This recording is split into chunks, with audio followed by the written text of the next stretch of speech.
Good afternoon, everybody. Thank you for having me. I speak to you today from my kitchen in Los Angeles. The human race is an amazing race. We still continue to live in a bubble of misplaced faith. It's hard to comprehend that a military budget can be 10 times more than an educational budget. It's really hard to comprehend that 782 million people today live below the poverty line. It's even harder to comprehend that 1% of the richest people on this planet contribute and accumulate 82% of the wealth. It's hard to comprehend that 20 fossil fuel companies account for 1/3 of all carbon emissions, while 26,280 species go extinct every year.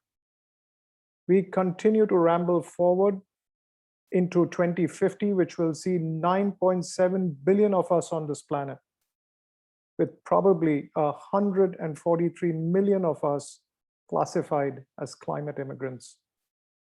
This is not utopia. Our system is flawed. We all live in the law of limitations. I haven't heard of anybody living beyond 122 and a quarter years. Neither have I heard of anybody scoring more than 100% in their examinations. Yet, though we all have our own glass ceilings, money doesn't have a glass ceiling. Money has created greed because it just doesn't have a traffic light system.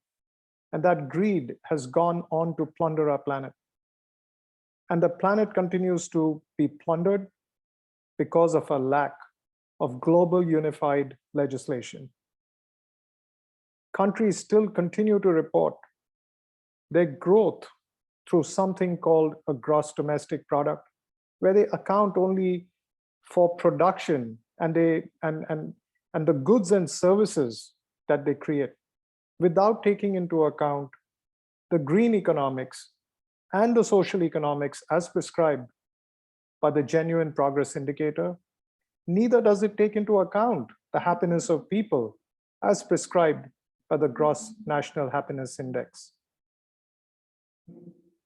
This flawed system has led to overpopulation, where 689 million people today live in abject, utter poverty. Poverty in extremes, where they do not even earn more than $1.9 US per day. The illiteracy levels on this planet is a staggering 773 million people. During the pandemic, over 3 billion people did not have access to clean water, whilst 940 million people live without electricity, and 1.5 billion people with different abilities got swept under the carpet. And through all this, we are confronted with a great catastrophe with every 1.5 degrees Celsius of overheating. Now, all this may seem to make me sound like a prophet of doom, but in reality, I'm an eternal optimist. I do believe in the human race. The human race has solved complex problems and will continue to solve complex problems. We've already set up an ecosystem which contains and consists of protocols like the Paris Agreement, the 17 Sustainable Developmental Goals by the UN, NGOs and catalysts like Greenpeace, and a healthy brewing partnership between the private sector, impact capitalists, and committed governments. There is also hope due to breathtaking, groundbreaking technology and the next generation, Generation Z.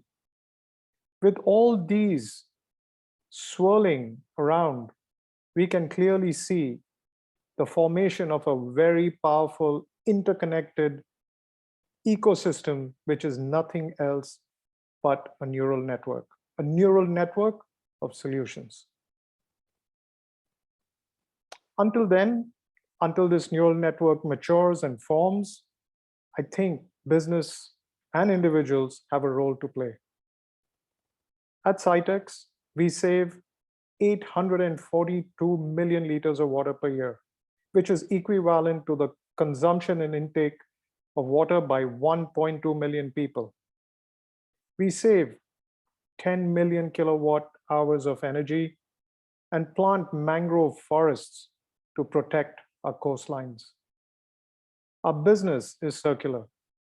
We made deep investments into transparent technology, partnerships with cotton farms, processing through a sustainable fabric mill in Vietnam, the fabric from which rolls into our manufacturing facilities in Vietnam and Los Angeles. Besides which I mean, we're considered to be seed to shelf players, but we've gone way beyond into a brand new world of intersectional environmentalism. A world which has allowed us to build a factory for people with different abilities under a project called Recut. We've taken one step ahead on environmentalism with a mission to clean up global textile waste and to stop the felling of trees. We have a unique patent pending protocol, which allows us to crush textile waste into nanoparticles and convert it into a material which is, yes, a substitute for wood. With all these initiatives and our wheels circling, SAITEX will be a carbon neutral organization by 2025. Like I said, individuals also have a role to play.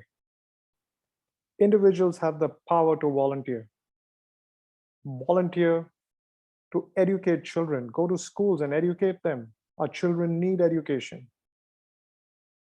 We could volunteer very easily and spend time with people in hospitals, kids in orphanages, and to bring back that respect and dignity that humanity deserves. I would encourage all of you to consume less paper and wood, eat less meat. We are all omnivores, I get that, but we could eat less meat. I encourage you to conserve water and energy. And I would encourage you to please buy less, but instead just reuse it and recycle it. And please be mindful not only about yourself, but the people around you. And it takes nothing to be generous. All these things will allow one drop at a time to make our planet a better place. My name is Sanjeev Bahl. I was born in India in 1963. I come from a country which invented the zero and taught the world the power of nonviolent action and the philosophy of karma. I take pride in being the first employee at SAITEX, and I've been given a tool to create a business which can be a force for good. My job on a daily basis is to do nothing but to create positive impact. I thank you very much for allowing me to spend time with you, and I encourage you to make our planet a better place. Thank you very much.